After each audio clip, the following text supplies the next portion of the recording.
In this video, we're going to talk about if I were to start from scratch as a newbie coach, where exactly would I start? This is a question I get all the time from coaches who just got out of the coaching program and they have no idea of where to begin and how to start. And all you hear are these noises about you need to have a niche. What is your I help statement? Do you have a website? How much are you charging? All these different information creates a lot of overwhelming feelings for newbie coaches who just fresh coming out of coaching program, and you have this burning passion inside of you that you cannot wait to share with the world. And so today I'm going to talk about 3 simple steps to get you out and start going so that you can start attracting clients. 3 very easy, simple steps. Let's dig in.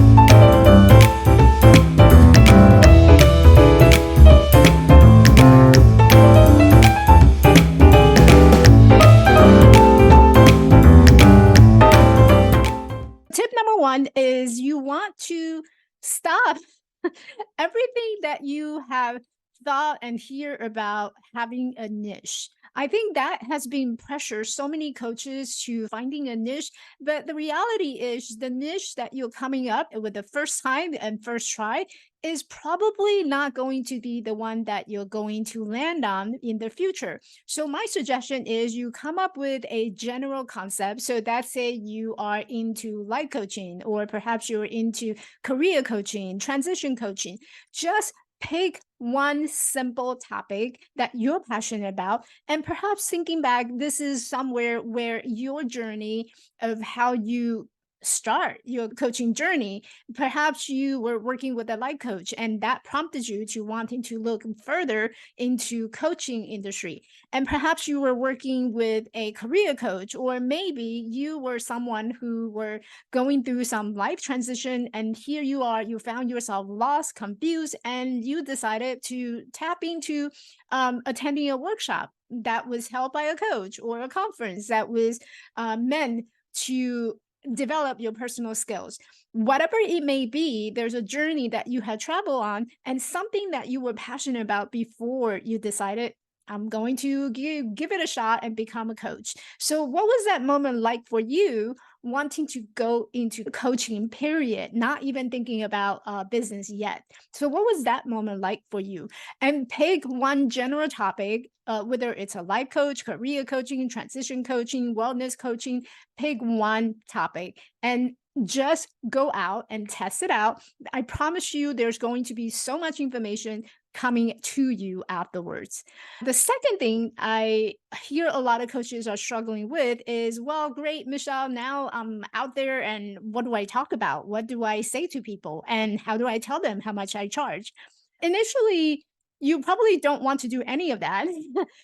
Those are your second step, your next step. Your initial step is to talk to people, as many as possible, and understanding what are some of the life challenges that they may have. What are some of the things that they find difficult, but you find it easy? So, give you an example. I'm really good with planning. I love strategic things and I love to follow a system. You put me in the box, I'll be very comfortable in a box because I like structure, I like system. And so you wanted to think about what are some of the things that people are struggling with, but you find it just come very easy for you, whether it's organization or maybe helping people solving problem. What kind of problems do people usually come to you and solve? So keep it super general and focusing on what is it that people are struggling with. And I promise you again, this is going to help you to further define your niche. That's going to come much later.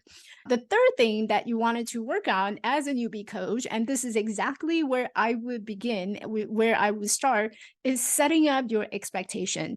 I cannot tell you how many times I have heard coaches encouraging other coaches to ditch the 9 to 5 job, but you don't want to place yourself in a position where finance becomes a burden and becomes a stress factor where you no longer are passionate about coaching, but you're passionate about chasing a client so that you can keep up with the 9 to 5.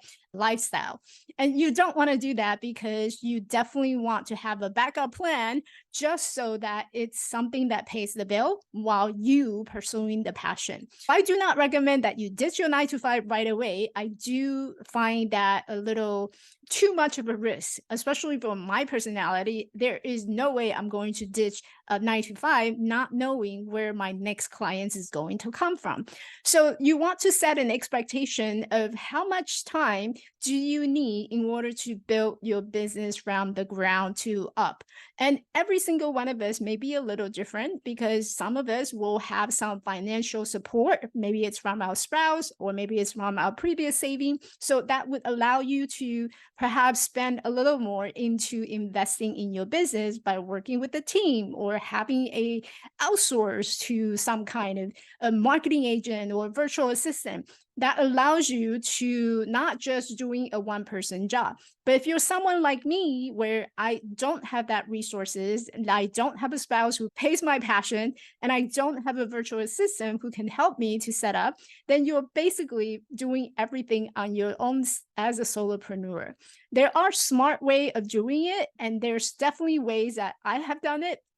And this is something that I'm very passionate about teaching my students on how do you create and build your coaching business from the ground floor up, so as a solopreneur, and being able to utilize some of the technology and automation that's out there so that you don't have to do the one person job, even though you can do it in a very budgeted friendly way. You don't want to put yourself in a position where you have to worry about where do I find my next client. And here's a bonus tip. As you're going out there and talking to clients and talking to potential dream clients, what you're going to find is that while you're doing all these outreach, heading out, talking to people, you also want to set aside some time to build the foundation, which means that you're going to spend some time working on your website, you're going to spend some time working on your social media, and you're going to spend some time in creating content that you can put out to the world and be helpful to your potential client. So it's a simultaneously all the things that's happening in the back end. And this is something that you will have to set up the expectation that your client doesn't just come and they don't just fall on your lap overnight. You do have to do the work. And some of those work means that you have to manage your time smartly so that your time doesn't manage you. So I want you to look at your calendar and figure out how much time would you actually need in order to build a coaching business from the ground up without burning out your passion because you have to keep chasing your client one person at a time.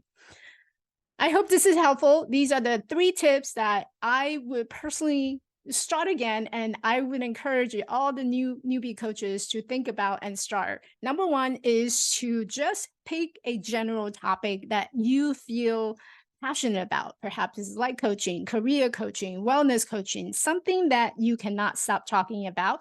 Don't get too specific. When you're getting too specific, you're feeling trapped in that realm of I need to nail my niche, and that creates a lot of pressure in hoping that you can do it. And to be honest, nailing your niche will come to you as you heading out there, understanding people and getting to know what the problem that they have, and you'll be able to have more data and more research and more market feedback so that you know exactly how to talk to your potential client. Without those proper language, you're just creating a coaching business that's based on an artificial imaginary friend of ideal client, which is not a very effective way to nail your niche. What will really nail your niche is for you to get out there, talk to the people, understand what problem they have, and help them and talk to them. While you're doing this, you want to also to be able to suggest to them that, hey, this is something I can do professionally. How about we set up a discovery call and that I can walk you through that coaching session properly. And at the end of that call, if you resonate, if your heart desire, then I can share how much I charge. You go through that process.